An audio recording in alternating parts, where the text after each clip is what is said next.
जय हिंद दोस्तों, सत श्री अकाल, नमस्कार। तो आज की क्लास में हम लोग रीजनिंग के सभी महत्वपूर्ण प्रश्न को हल करेंगे। तो आप लोग हमारे साथ शुरू से अंत तक बने रहिएगा और इन सारे प्रश्नों को अच्छी तरह समझने का प्रयास कीजिएगा।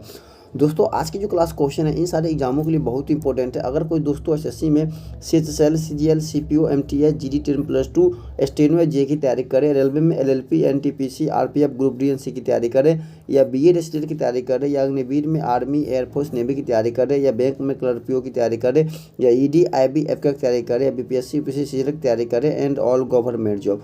अगर इनमें से किसी प्रकार सरकारी नौकरी की तैयारी कर रहे हैं तो आप लोग आज की क्लास बहुत ही इंपॉर्टेंट होने वाला है। तो आप लोग हमारे साथ शुरू से अंत तक जुड़े रहिए और इन सारे प्रश्नों को अच्छी तरह समझने का प्रयास कीजिए। तो चलिए आप लोग का जैसे मानते हुए क्लास को स्टार्ट करते हैं। तो देखिए, आप लोग का सबसे पहला क्वेश्चन कहता है क्या, कहता है कि नीचे दिए गए शब्दों के लिए सबसे उपयुक्त वेन आरेख की चयन करें। ठीक है, पहचान करें। कहता है कि अंगूर, अनानास और फल।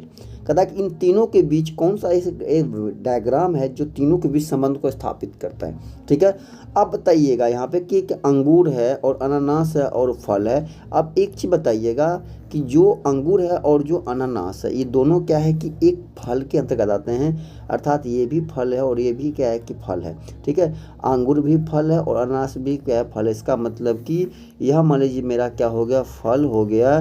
तो इस फल के अंदर कौन आ जाएंगे, अनानास भी आएंगे और अंगूर भी आएंगे। अगर यह मान लीजिए अंगूर है तो यह मेरा क्या हो जाएगा, अनानास हो जाएगा।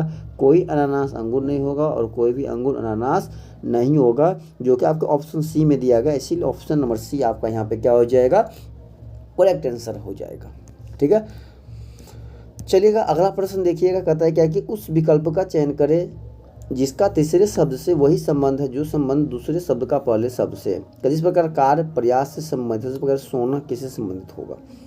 अब देखिए, कार्य, कोई भी कार्य संपन्न किससे होता है, तो प्रयास की सहायता से होता है। ठीक है, प्रयास से होता है, मतलब कार्य को करने के लिए हमें किसी चीज़ के लिए प्रयास करना पड़ेगा। उसी प्रकार से सोना का मतलब हम जो स्लीप में सोते हैं, तो सोने समय क्या होता है, तो आराम मिलता है ना। सोने से क्या मिलता है, आराम मिलता है। इसीलिए ऑप्शन नंबर सी आपका यहाँ पे क्या हो जाएगा, करेक्ट आंसर हो जाएगा। ठीक है, चलिएगा अगला प्रश्न देखिए। कहता है क्या कि निम्नलिखित चित्र हेतु दर्पण प्रतिबिंब का चयन करें। कहता है कि दर्पण प्रतिबिंब क्या होगा। सिंपल सी बात देखिए, दर्पण प्रतिबिंब में क्या होता है, जो नजदीक वाले का नजदीक बनता है और दूर वाले का दूर बनेगा। पहला बात तो देखिए, यह अगर इस प्रकार से स्ट्रेट है तो यह बिंदु यहाँ पे पहले यह बिंदु बनेगा और यह स्ट्रेट जाएगा। अगर यह इस प्रकार झुका हुआ तो इस प्रकार ही ऐसे झुक जाएगा और इस प्रकार से इसमें एरो का चिन्ह लग जाएगा। ऑप्शन नंबर ए खत्म, आपका ऑप्शन नंबर बी खत्म, ऑप्शन नंबर डी खत्म। तो बचा कौन, ऑप्शन नंबर सी। देखिए, इसीलिए ऑप्शन नंबर सी आपका क्या हो जाएगा, करेक्ट आंसर हो जाएगा। ठीक है, चलिएगा अगला प्रश्न करता है क्या कि निम्न आकृति में कितने त्रिकोण है, मतलब कितने त्रिभुज है, आपको ये काउंट करना है। सबसे पहले क्या कीजिए, आप यहाँ पे नंबरिंग ऐसे कर काउंट कर लीजिए, 1 2 3 4 5 6 7 8। कितने होंगे, 8 हो गए ये। उसके बाद गिनिएगा, देखिएगा तो एक ये बड़ा त्रिभुज, एक यह 9 हो गया। ठीक है, एक यह देखिएगा त्रिभुज कितना हो गया, 10 हो गया।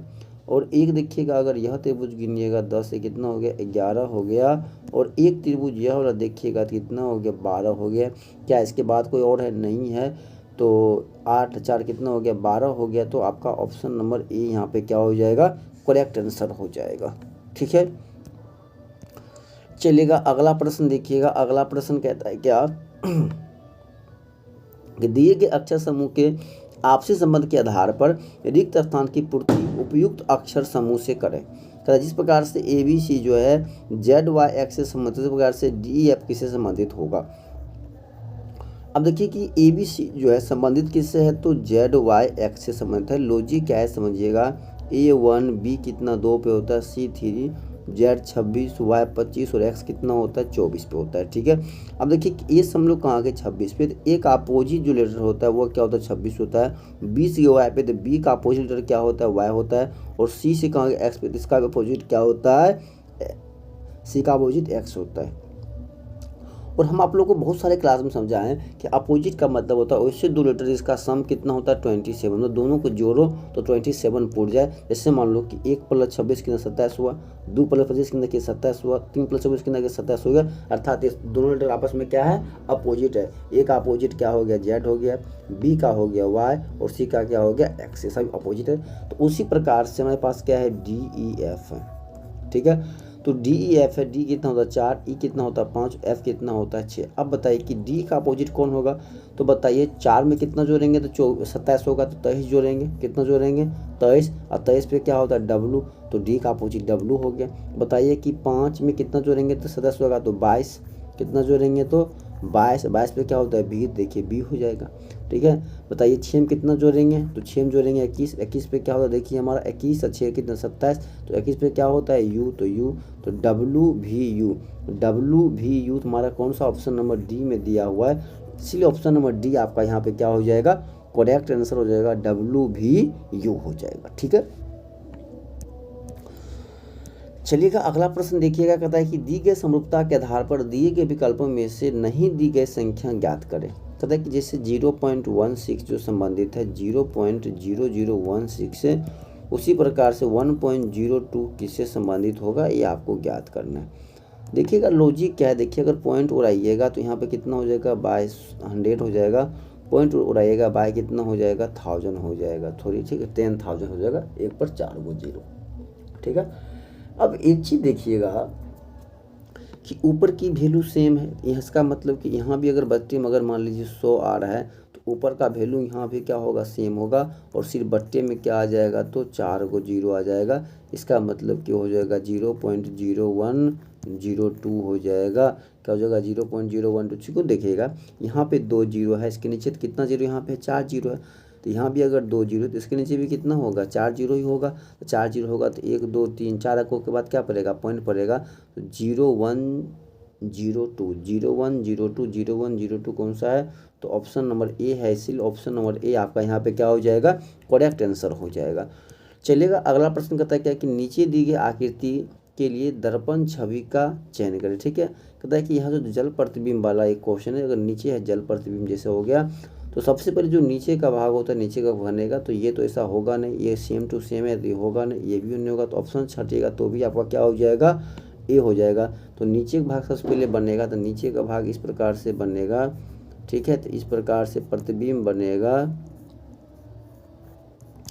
देखिए तो इस प्रकार से प्रतिबिंब किस में है, तो ऑप्शन नंबर ए में है, और ए आपको डी में दिया गया, इसीलिए ऑप्शन नंबर डी आपका क्या हो जाएगा करेक्ट आंसर हो जाएगा। ठीक है, चलिएगा अगला प्रश्न देखिएगा, कहता है क्या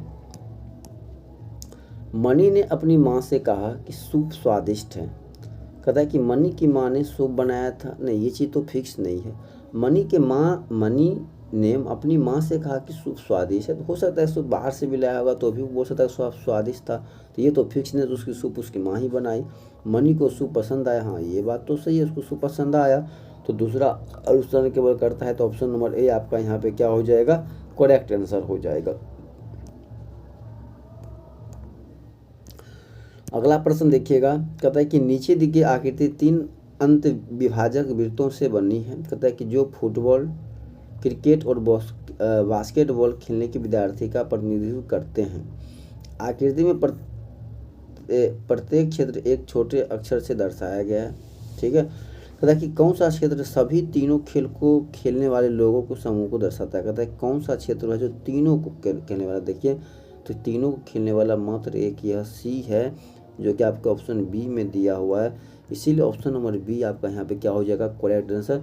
कहा है कि तीनों मतलब सिंगल डबल वाले छाड़ दीजिए, सिंगल डबल वाले सभी को हमने क्या बताया, जो नहीं पूछ रहा है उसको हटाइए, नहीं पूछ रहा है उसको हटाइए, तो बताइए आपके पास क्या बचा, तो सिर्फ और सिर्फ सी बचा है ना, इसीलिए सी आपका क्या हो जाएगा करेक्ट आंसर। चलिएगा अगला प्रश्न देखिएगा, कहता है कि सभी कारें जीप हैं। कहता है कि सभी जो यह कार है, सभी कार ये क्या है जीप है, ये जीप है। ठीक है, कहता है कि सभी जीप 4 पहिए हैं, सभी जीप जो है 4 पहिए हैं। ठीक है, 4 पहिए हैं, पहिए हैं। कहता है कि सभी 4 पहिए कार है, क्या ये सभी 4 पहिए कार है, नहीं भाई गलत, कुछ 4 पहिए जीप हैं तो कुछ 4 पहिए जीप हैं, तो ये बात सही, तो ऑप्शन नंबर सी आपका क्या हो जाएगा यहाँ पे करेक्ट आंसर हो जाएगा। दोस्तों हम आशा करते हैं कि आप सही प्रश्नों को अच्छी तरह समझ गए होंगे। तब तक के लिए जय हिंद जय भारत।